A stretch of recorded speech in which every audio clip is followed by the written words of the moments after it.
Hey guys, welcome back. My name is Nick. I had a bunch of dowels that I had to add bevels to the ends.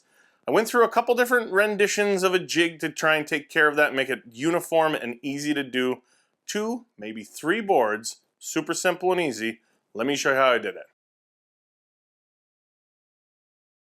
Okay, so essentially this was going to be my second rendition. This one here that I made just out of some 1/4 inch MDF and just used some CA glue wasn't the best. I'll come back to that in a little bit, but I wanted to make a second version that was a little bit better. But with a 90-degree V-groove bit in my router table, I was able to make a pass. This particular piece of hard maple was scrap.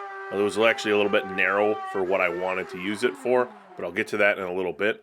And kind of a quick tip, not that you would need to do this on a jig, but if you want to raise your router bit ever so slightly, that last finish pass gives you a really nice kind of clean cut. And then I was kind of designing on the fly here, so I cut the end of this piece to 45 degrees, and then I kind of reconsidered where my stop block for this jig was going to be placed. So then I just kind of nipped off that very end. And I wanted to keep this as simple as possible because that first design I think was kind of over-engineered and underperformed. So I just cut another piece of 1/4 inch MDF here to size to act as a little bit of a stop block. I wanted to be able to utilize larger dowels, like say inch, inch and a half, inch and a quarter, all the way down to 3/8 or maybe even a 1/4 inch.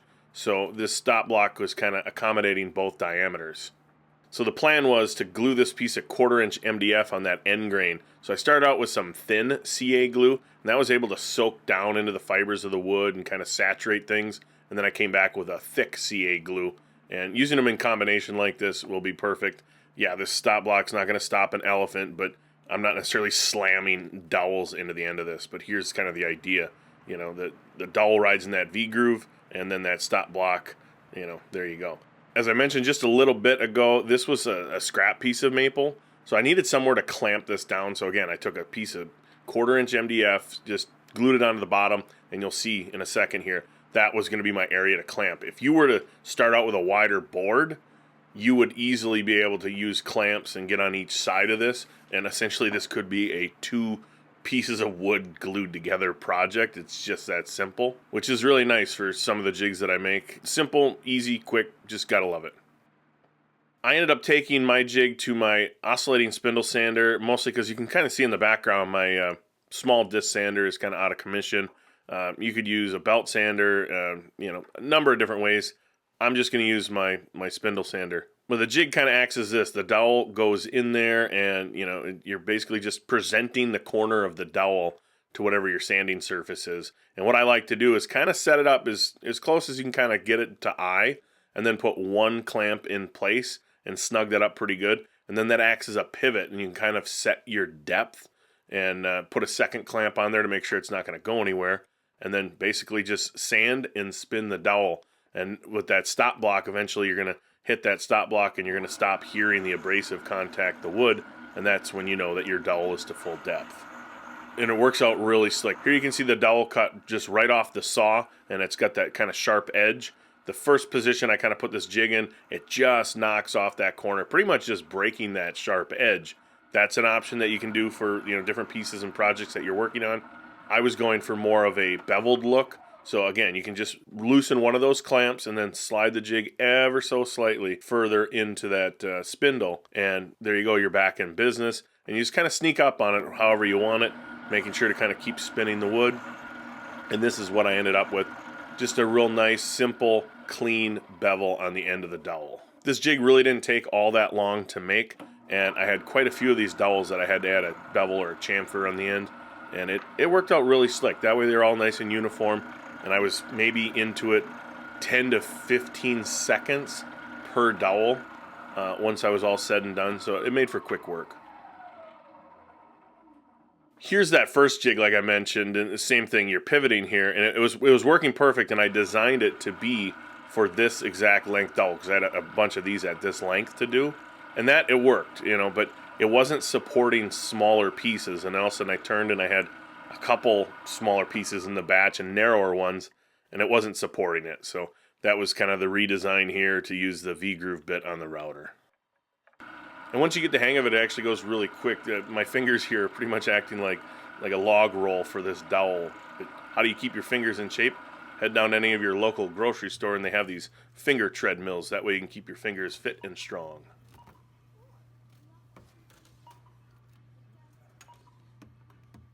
Here you can see it works really well on the small dowels now as well, the shorter ones or the smaller diameter ones. But yeah, it works out really slick. In fact, I was using it to bevel some of the pieces were going to be seamed and finished.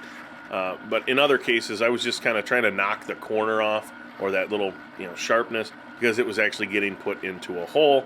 I didn't necessarily use the jig for that because once it's in the hole, you're not going to see it. That I just did by hand. This is basically it in a nutshell. I just, for whatever reason, absolutely love this picture. Kind of shows everything all in one.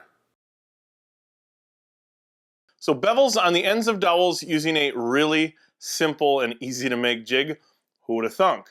I should mention though, technically what I put on there are not bevels, then they're not chamfers. Because I used my oscillating spindle sander. That's what was the easiest for me to use, but being it's a spindle, technically what I created on there is more of a cove or a hollow. But it's not like I'm gonna get a bunch of you guys commenting that that's not a bevel. Funny, because I'm not even done editing this video and you guys are commenting already. Yeah, goofy how those things work. But hey, let me know in the comments section how you guys go about stuff like this. I had about 55 to 60 handles that I was making out of some dowels, and I wanted a way to finish the ends. This took about 20-30 minutes to make. And like I mentioned earlier, 10-15 seconds to flip-flop them and finish the ends. So I think it was time well invested. Anyways, it's one of those, not everything is the most complicated thing in the world, but it actually worked out really slick, and I'm happy how everything kind of came together. If this is your first time here, go ahead and hit that subscribe button, as well as hit that bell icon to get notified when I release any new videos. And if you're a returning subscriber, you rock. I don't think I've ever said it like that before. It's like I always give all the praise to anyone that wants to hit the subscribe button for the first time. But anyways, go ahead and smash that thumbs up button if this is a video that you guys liked, as well as share it on your favorite social media. If it's a video of mine that you like, that helps me out a ton, and I really appreciate the support. And if you want to support in other ways, I'll leave a link down in the description. You can be a channel member now, and I'm doing monthly live shows and a lot of behind-the-scenes stuff. I just posted a bunch on this dowel jig and kind of what upcoming builds I have and things that I'm working on, things that won't even make it into videos probably. So if you're interested in that, like I said, I'll leave a link down in the description below. That's about all I got for you for this one. So until I see you guys on the next one, you guys take care.